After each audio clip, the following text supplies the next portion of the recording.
Olá pessoal, continuando a nossa revisão, né, de probabilidades, nós vamos falar sobre múltiplas variáveis aleatórias.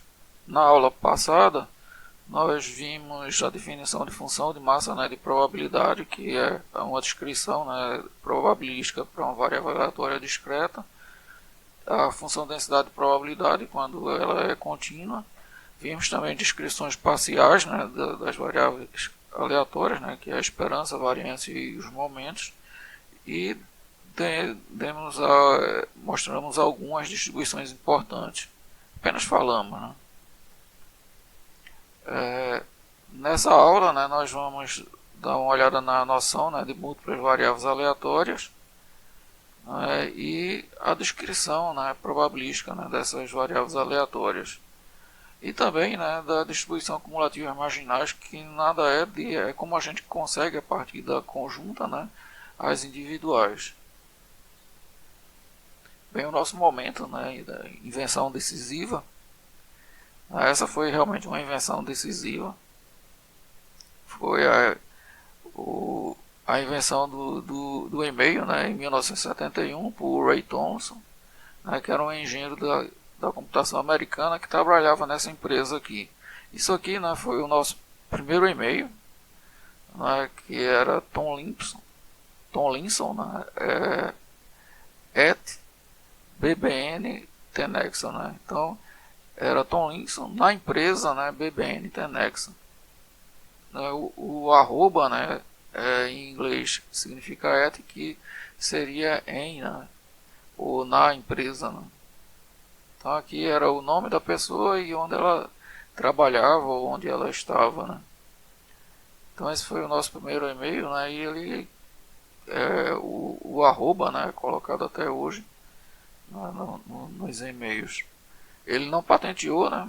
Ele pensava que era só para acadêmicos, né? Só para área universitária. Ele disse até que sabia, né, o que estava fazendo, só não tinha ideia, né, da extensão, né, do seu invento. Bem, a gente tem que, nas situações reais, situações práticas, né, a gente trata, né, com mais de uma variável aleatória. Por exemplo, né, um primeiro exemplo seria a altura, né, e o peso das pessoas. A gente pode pegar, por exemplo, os nossos alunos de processo estocástico, né, e medir a altura e o peso dos alunos. Né, e, bem, isso é uma variável aleatória. Na realidade, são duas variáveis aleatórias, né, a altura e o peso. Então, isso é importante até para algumas considerações de saúde, né, para o governo. A umidade relativa, né, e a temperatura de uma região em um determinado horário também é importante. A gente sabe que abaixo, né, de um determinado valor, a umidade relativa, né, pode ser bem prejudicial, né, para os seres humanos e pode haver alguma indicação, por exemplo, de tomar mais água, né, nesses horários. Bem, entrando na nossa seara, né, de engenharia elétrica, né, nós temos que o sistema de comunicações, né, normalmente, né, os sinais, né, que são enviados, né, são sinais senoidais e eles têm fase, né, em amplitude, e a fase em amplitude, né, normalmente são variáveis aleatórias quando você envia, né, um sinal de comunicações. Isso é importante, né, para você ter um sistema de comunicação confiável, hein? Saber o que é que acontece aqui. As notas, né, e as horas de estudo, né, de uma disciplina, normalmente muitas horas de estudo significa boas notas. Não necessariamente, né? Horas de estudo não quer dizer que você está estudando efetivamente, né? Às vezes tem pessoas que estudam menos tempo, né, e aprendem mais. Então é bom saber como fazer isso, né? Mas é horas de estudo, né? Não para tirar nota, né? Mas para aprender, né, a disciplina. E você aprender, né, significa ou implica, né, tem uma relação muito grande, né, com as notas, né? Aprender normalmente significa você tirar boas notas. Bem, a temperatura, né, de uma localidade, né, por exemplo, a temperatura de Campina Grande em dois horários diferentes. A gente vai usar esse exemplo, né, em processo estocástico. Veremos mais adiante. E outro de redes de computadores seria o número de pacotes, o número de colisões, o número de pacotes com erro, né, em uma rede local Ethernet. Para quem não conhece, né, uma rede local Ethernet ela é a rede local, né, mais usada, desconsiderando, né, os ambientes industriais. Né. Nos ambientes industriais você tem outros tipos de rede. Mas fora desse ambiente industrial, né, é a rede mais usada. E ela tem a seguinte característica, né, é o único meio, né, de comunicação que é compartilhado, né, entre todos os usuários, né, da rede local. Bem, se o meio de comunicação é compartilhado, né, como se faz, né, para um usuário, né, conseguir enviar uma mensagem? A ideia é a seguinte: quando um usuário quer enviar uma mensagem, ele ouve a rede. Se a rede estiver desocupada, né, então ele manda a sua mensagem. Normalmente essa mensagem ela não é grande, né, mas se ela for muito grande, você ficaria com a rede, né, para você, e ninguém mais usaria, né, a rede, porque você estava ocupando, né, o meio de transmissão. Por conta disso, né, quando a mensagem é grande, né, a gente divide em pacotes. Né, então o número de pacotes na rede é um elemento importante, certo? Mas só que é o seguinte, né, pode agora dois usuários, né, ouvem a rede está desocupada e eles tentam enviar, né, suas mensagens. Quando os dois tentam enviar, acontece uma colisão, né, que bagunça, né, a rede. Então o número de colisões é importante, e quando esse número aumenta muito, né, a rede pode ficar inviável. Normalmente, né, o número de usuários, né, é limitado por conta desse número de colisões. Como a rede existe ruído, né, na rede, né, o número de pacotes com erro, né, é um detalhe interessante, né, por conta desse ruído, né, você pode ter erros, né, na transmissão.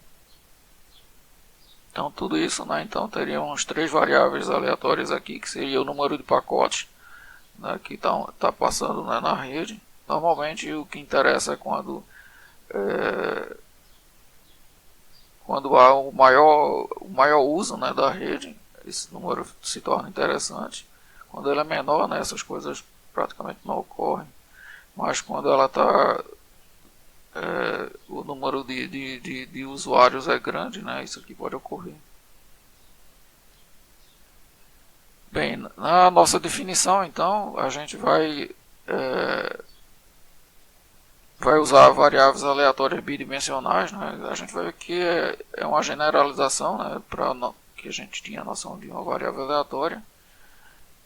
Mas para facilitar, né, a gente vai usar só variáveis aleatórias bidimensionais ou bivariada. Então a definição é a seguinte, né? Considere o espaço amostral, né, de um experimento aleatório e sejam x e y duas variáveis aleatórias. Então o par x, y é chamado de uma variável bidimensional ou bivariada se a cada elemento, né, do espaço amostral a gente tiver que si, né, foi sorteado. Então x de que si é igual a um valor x, né, e o y de que si é igual a um valor y. E a gente tem um par, né, x, y pertencente aos reais. A gente pode pensar no seguinte aqui, hein? Pense no experimento peso e altura, né, dos alunos de processo estocástico. Então o nosso espaço amostral, né, seria os alunos, né, de processo estocástico. Então nós pegaríamos um aluno, né, por acaso, e medíamos, né, o aluno seria o que se, né, mediríamos o peso, né, e a altura, e teríamos, né, os valores, né, do nosso experimento. Graficamente a gente poderia pensar assim, né? Lembra que quando era uma variável aleatória a gente só ia para os reais, agora como é bivariada, né, nós vamos ao plano, né? Bem, a gente também pode ver, né, a variável bidimensional como sendo um vetor, né, um vetor com dois elementos, x e y. E a notação de vetorial, né, é sempre em negrito, né, então aqui o x em negrito quer dizer que é um vetor x, né, bem, é uma função, né, do espaço amostral em R2. Para descrever, né, nossa, como é as nossas variáveis aleatórias, né, x e y, as descrições individuais, né, das variáveis aleatórias x e da variável aleatória y, elas não são mais suficientes para descrever, né, quando a gente tem as duas em conjunto. Certo? Tem um caso especial que a gente vai ver quando os eventos forem independentes, isso acontece. Mas normalmente as individuais, né, não vai me dar, né, a conjunta. E a conjunta é a função de distribuição cumulativa conjunta, né, é dada por essa fórmula, né? Veja que é uma extensão, né, da individual, né? Só que aqui, né, a variável aleatória seria menor ou igual a um valor x, um valor, a minha variável x, a minha variável y menor ou igual a y, e elas têm que acontecer, né, ao mesmo tempo. Então a gente pode associar, por exemplo, né, o evento x menor ou igual a y como sendo um evento A, e y menor ou igual a um y minúsculo, né, a um evento B. Então esse evento aqui, né, x menor ou igual a um determinado valor e y menor ou igual a um determinado valor, é equivalente, né, a o evento A interseção B. Então a gente teria aqui a nossa distribuição do x, né, seria a probabilidade do A, né, que seria a probabilidade de x menor ou igual a y, a do y menor ou igual a x, né, a distribuição do y, né, seria a probabilidade de B, né, que seria do y ser menor ou igual a um determinado valor y, e a conjunta, né, seria a interseção, né, entre A e B. Quando os eventos são independentes, né, então só seria necessário, né, saber as individuais, porque a conjunta, né, seria o produto, né, das individuais. Mas isso só ocorre quando os eventos são independentes. Você saber isso e isso não implica saber isso, como é, a não ser quando os eventos são independentes. Bem, agora se a gente tiver, né, a acumulativa conjunta, né, a gente pode ter o que a gente chama de marginais ou as individuais, né? Então, se a gente pegar esse evento, né, x menor ou igual a x e y menor ou igual a um y minúsculo, né, e tomar o limite, né, do y tendendo para infinito, bem, o y menor ou igual a infinito, isso quer dizer que isso aqui é sempre verdade, né? Isso sempre vai acontecer, independente, né, dos valores que eu atribuí a minha variável aleatória, ao x aqui, né? Certo? Então isso aqui, na realidade, é esse evento aqui, né? Pois sempre a condição, né, y menor ou igual a infinito, né, é satisfeita. Assim a gente tem a individual de x, né, tomando o limite dos valores, né, para infinito, e temos a do y, né, tomando o x, né, tendendo para infinito. E a gente chama, né, as individuais como sendo as marginais, né, das variáveis aleatórias, né, x e de y, respectivamente. São as individuais, né? Então a gente, só relembrando, né, se a gente tem a conjunta, né, a gente tem as individuais fazendo a variável tender para infinito, né, os valores, né, tender para infinito. Mas se a gente tem as individuais, a gente necessariamente não tem, né, a conjunta. Hein?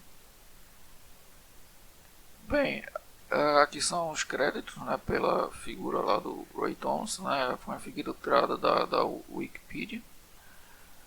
E bem, na próxima aula, né, nós veremos a função de massa, né, de probabilidade conjunta e a função de densidade, né, de probabilidade conjunta e as funções condicionais também conjuntas. Né? Então até a próxima aula, pessoal.